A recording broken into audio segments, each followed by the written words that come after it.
नमस्ते, आदाब, सलाम। रेडियो गोरखपुर 90.8 से मैं हूं आपका अपना आरजे मार्तंड। दोस्तों, राष्ट्रीय स्वास्थ्य मिशन उत्तर प्रदेश द्वारा हमारा खास प्रोग्राम हेल्थ ओके के अंतर्गत आप सभी का स्वागत है। दोस्तों, जैसा कि आप सभी जानते हैं कि हेल्थ इज वेल्थ, स्वास्थ्य हमारा धन होता है, तो इसीलिए जब हेल्थ ओके है तो सब कुछ ओके है। और हेल्थ ओके के आज के खास प्रोग्राम में हमारे साथ बातचीत करने के लिए जुड़े हैं गोरखपुर के सुप्रसिद्ध डॉक्टर, छाती एवं सांस रोग विशेषज्ञ डॉक्टर ऋषभ गोयल जी। सर, सबसे पहले तो आपका बहुत बहुत स्वागत है। जी नमस्कार, धन्यवाद। मैं रेडियो गोरखपुर 90.08 FM के दर्शकों को नमस्कार करना चाहता हूँ। जी सर, ठंड का मौसम शुरू हो चुका है और ठंड को देखते हुए मैं आपसे यह जानना चाहूँगा कि आप हमारे समस्त श्रोताओं और दर्शकों को बताएं कि अपने खासकर सांस के मरीज जो हैं वे कैसे अपने को मेंटेन रखें ठंड को देखते हुए। ठीक, हम लोग को ये समझना पड़ेगा कि ठंड में सबसे पहले फेफड़ों में बदलाव होता क्या है। जैसे ही आदमी ठंडी हवा अंदर लेता है और जो जिनको फेफड़े की बीमारी होती है उनमें सबसे पहले सांस की नली सिकुड़ जाती है, जिसकी वजह से जैसे आप सुने होंगे साय साय की आवाज़, जैसे ऐसे करके आवाज़ें आती हैं। ये सबसे बड़ी दिक्कत वाली होती है ठंड के मरीज। जैसे जो लोग बीड़ी पीते हैं, जिनमें एम्फाइसीमा COPD जैसी बीमारी हो जाती है, जिनको पहले से एलर्जी या अस्थमा की जो चीज़ें होती है वो चीज़ ठंड में एग्रीवेट हो जाती है। तो मेरे लोगों से यही गुजारिश है कि जैसे ही ठंड का मौसम, क्योंकि देखिए बारिश का भी मौसम आ रहा है, सीज़न बहुत जल्दी जल्दी बहुत ज़्यादा चेंज होगा, तो इसमें आप लोग कम से कम अपना जो गला और जो कान है उसको ढक के रखें और पूरी अपनी जो रियायत है वो सब बरतें कि जो प्रिकॉशन बोला गया है पहले आप जिस भी डॉक्टर को दिखाते हो वो सब प्रिकॉशन लेते रहें। और अस्थमा और COPD के पेशेंट को ज़रूर इन्हेलर ज़रूर चलता है, तो अपने इन्हेलर को ज़रूर ढंग से लें उस समय। अच्छा जी, मतलब ठंड में ऐसे हम प्रिकॉशन करें तो अपने छाती को मजबूत रख सकते हैं, मेंटेन रख सकते हैं। खासकर सांस के मरीज जो अस्थमा और जो आपने बताया कि ठंड में काफ़ी परेशानियां होती है, गले में खराश टाइप होता है, तो ये लगता है कि गले से दिक्कत है, छाती से ना दिक्कत हो करके। अच्छा सर, अगर हम बात करें निमोनिया की तो हम देखते हैं 0 से 5 साल तक के शिशुओं में ये एक मान्य है कि यूपी में 5 लाख केसेस निमोनिया के मिलते हैं। जी। तो जो गांव का इलाका है ना, वहाँ की महिलाएं समझ नहीं पाती हैं कि अपने शिशुओं का कैसे केयर करना है, कैसे निमोनिया के लक्षणों को पता करना है, कैसे घरेलू उपचारों में समय ना गवा करके नज़दीकी स्वास्थ्य केंद्र पर जाना है और निमोनिया का इलाज करवाना है। तो इस पर आप क्या कहना चाहेंगे, कैसे निमोनिया को पहचाने गाँव की महिलाएँ? देखिए, सबसे पहले हम लोग को ये समझना पड़ेगा, जैसे जो बच्चे पैदा होते हैं, जो भी दूध पीने वाले बच्चे हैं, जो कि अभी से माँ का दूध पीने टॉप फीट पे नहीं आते, जो माँ का दूध, तो उनके लिए एक मेरी सलाह ये है कि वो जब भी दूध पिलाएं बच्चे को, उसके बाद डकार जरूर दिलवाएं। क्योंकि अगर बच्चा डकार नहीं लेगा तो वो दूध वहीं रहेगा और वो धीरे धीरे, जिसे हम लोग कहते हैं कि वो फेफड़े मचा, जिसे हम लोग एस्पिरेशन निमोनाइटिस, जो कि बच्चे जो दूध पीते बच्चे में बहुत ज़्यादा कॉमन है, इसकी वजह से छाती में उनके कंजेशन बहुत ज़्यादा चलता रहेगा। फिर दूसरी चीज़, अगर आप थोड़े बड़े बच्चों की बात करें, जैसे कि हो जाएगा 1 साल से लेकर 5 साल के बच्चों में, उनमें हम लोग को ये देखना है कि सांस बहुत तेज़ तो नहीं चल रही है, जैसे नॉर्मल, जैसे बहुत तेज़ी से सांस लेना, पहली चीज़। दूसरी चीज़, बहुत जल्दी थक जाना। तीसरी चीज़, ढंग से खाना नहीं खाना। चौथी चीज़, जो गांव की औरतें जो बहुत अच्छी तरह देख सकते हैं कि पेट, जैसे जब आदमी बहुत तेज से सांस ले रहा है तो जो पेट बहुत ज़्यादा हिलता है, तो वो सारी चीज़ देख सकते हैं। पांचवी चीज़ जो है ग्रंटिंग का साउंड का क्या मतलब है कि जैसे सांस लेने में जो आवाज़ आना, अगर ये 5 चीज़ अगर कोई भी देख रहा है तो तुरंत उसको समझ जाना चाहिए कि बच्चे को छाती से कोई दिक्कत हो रही है और तुरंत ही अपने आसपास की जो CSC PSC है, जो कि सरकार ने बहुत अच्छी सुविधा दे रखी है, वहाँ पर तुरंत पहुँच के बच्चे का इलाज कराएं। जी, तो इस तरीके से ध्यान देकर के निमोनिया जैसे खतरनाक बीमारियों से अपने बच्चों को महिलाएं बचा सकती हैं। जैसा कि सर ने बताया कि सांसों का तेज चलना, छाती का नीचे धंसना, ये सब निमोनिया के सामान्य लक्षण हैं। तो मैं भी कहना चाहूँगा कि घरेलू उपचारों में समय ना गंवाएं और नज़दीकी स्वास्थ्य केंद्र पर जाएं। अच्छा डॉक्टर साहब, हम आपसे जानना चाहेंगे, अगर कोविड की बात की जाए, कोविड के दौरान आपने बहुत सारा काम किया, आपको बहुत बहुत धन्यवाद के आप पात्र हैं। आपने अपने जिम्मेदारियों को निभाते हुए बिना अपना फिक्र के, परिवार का फिक्र किया, आपने कोविड के दौरान समाज की सेवा की। अच्छा, अगर कोविड के पहले देखा जाए और कोविड के बाद देखा जाए तो सांस के और छाती फेफड़ों से संबंधित मरीजों में क्या अंतर देखने को मिल रहा है? देखिए, सबसे पहले अगर कोविड की हम बात करें, जो हम सेकेंड वेव की बात करते हैं और या तो पूरे कोविड की बात करें, तो इसमें सबसे इंपॉर्टेंट जो हमारा ऑर्गन है, जो फेफड़ा, वो सबसे ज़्यादा इन्वॉल्व हो रहा है। पहली चीज़, फेफड़े में क्या दिक्कत है कि वो सिकुड़ जा रहा है। अब कोविड के पहले जो बीमारियां रहती थी उसमें इतना ज़्यादा बहुत ज़्यादा सिकुड़न नहीं रहती थी, आदमी आराम से चल सकता था। लेकिन कोविड के बाद क्या हुआ कि फेफड़ा इतना जल्दी सिकुड़ जा रहा है कि आप खुद ही देखे होंगे कि 2 से 3 दिन के अंदर मरीज आपका एक्सपायर हो जा रहा है, क्योंकि उसमें बहुत ज़्यादा निमोनिया हो जाता है, जिसकी वजह से फेफड़ा तुरंत ही सिकुड़ के आदमी मर जाता है। तो ये जो मेन अंतर है कि भाई फेफड़े की सिकुड़न ये कोविड के बाद भी देखा, जैसे हम लोग पोस्ट कोविड फाइब्रोसिस जो टर्म होती है वो हम यूज़ कर रहे हैं। इसका मतलब कोविड ठीक हो जाता है, लेकिन फेफड़े की सिकुड़न जाने में कम से कम 3 से 4 महीने, कम से कम किसी किसी को 1 साल तक लग जा रहा है। तो ये एक अंतर हमने देखा है जी। अच्छा, जो ये सिम्टम है कोविड के सेकेंड वेव की, आज भी लोगों के फेफड़े में ये दिख रहा है क्या सिम्टम? नॉर्मल वेव जिससे कोविड हो चुका है, जो ठीक हो चुके हैं, इसके बावजूद कुछ दिक्कतों का सामना आप देख रहे हैं क्या? इस तरीके के मरीज बढ़ रहे हैं इस समय? जी देखिए, अब मेन क्या है, जैसे जो सेकंड वेव में जो बहुत ज़्यादा सीरियस हो गए, जो रिकवर हुए, उनके में पोस्ट कोविड फाइब्रोसिस बहुत ज़्यादा देखने को मिली हुई है। और उनमें क्या होता है कि उनमें वो सांस की दिक्कत बनी हुई है। जैसे वो लोग हर समय बोलते हैं कि डॉक्टर साहब गले में खराश बना हुआ है, या डॉक्टर साहब सांस, जब कोविड नहीं हुआ था तो हम बहुत आराम चल सकते थे, हम थोड़ा भी चल लेते हैं तो हमें सांस लेने में बहुत दिक्कत हो जा रही है। अच्छा। इसका मतलब क्या है कि पोस्ट कोविड फाइब्रोसिस उनके में अभी भी बनी हुई है, जो कि समय के साथ ही ठीक होगी। ऐसा नहीं कि बहुत ज़्यादा उसमें कुछ उपचार की ज़रूरत है, 1-2 दवाइयाँ हैं, लेकिन जो चीज़ समय के साथ हिट होगी और अपना इम्यूनिटी अगर वो बिल्डअप कर लें तो वो शायद उनको और ज़्यादा हेल्प करेगी इस चीज़ को लेकर। जी डॉक्टर साहब, कोविड के सेकेंड जो ये वेव आई थी, इसकी अगर बात की जाए तो इस दौरान लोगों ने HRCT टेस्ट बहुत करवाए हैं। जी। तो ये HRCT टेस्ट है क्या? ये फेफड़े संबंधित कैसा टेस्ट है?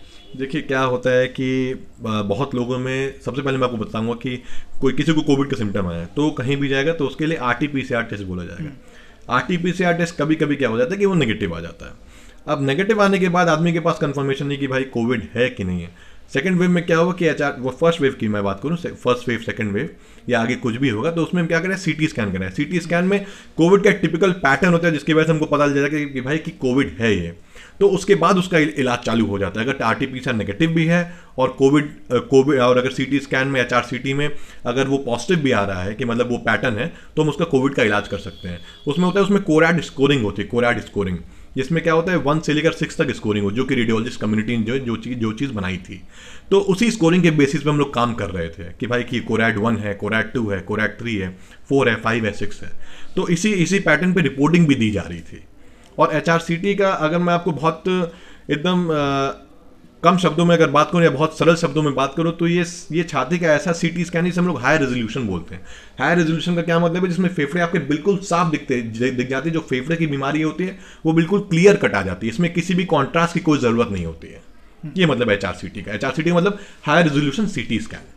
अच्छा, इस तरीके के इसमें दवाइयाँ, इससे उपचार होते हैं, क्योंकि HRCT का बहुत हमने नाम सुना, और कोविड के दौरान भी कई नए नए नाम आते गए, कई नए नाम दिमाग में सबके घुस गए हैं, वो लोग पूरा लेते भी हैं। अच्छा डॉक्टर साहब, अगर बात की जाए कोविड के थर्ड वेव की, ऐसा वैज्ञानिकों का मानना है, डॉक्टरों का भी मानना है, जैसे ओमिक्रॉन के भी केसेस बढ़ रहे हैं, इसके साथ साथ कोविड के भी केसेस 7,000-8,000 प्रतिदिन भारत में मिल रहे हैं।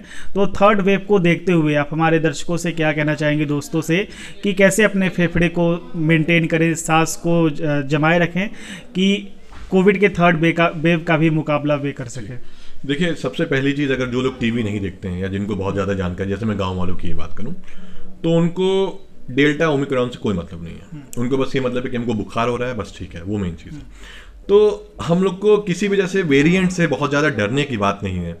सरकार ने पहले ही बोल रखा है और हर जगह सबको पता है कि भाई अगर आप अपने हाथ को कहीं से भी टच कर लिए और आप अगर नाक, मुंह को, इन सबको कहीं से टच नहीं करेंगे तो दिक्कत नहीं होने वाली है, पहली चीज़। उसके अलावा चाहे कोई भी वेरिएंट आ जाए, कोई वेरिएंट ऐसा नहीं है कि भाई जो मास्क के थ्रू चला जाएगा। आप मास्क पहने और साथ में ये सब प्रिकॉशन के मेंटेनेंस करेंगे तो अपने आप चीज़ ठीक हो जाएगी, पहली चीज़।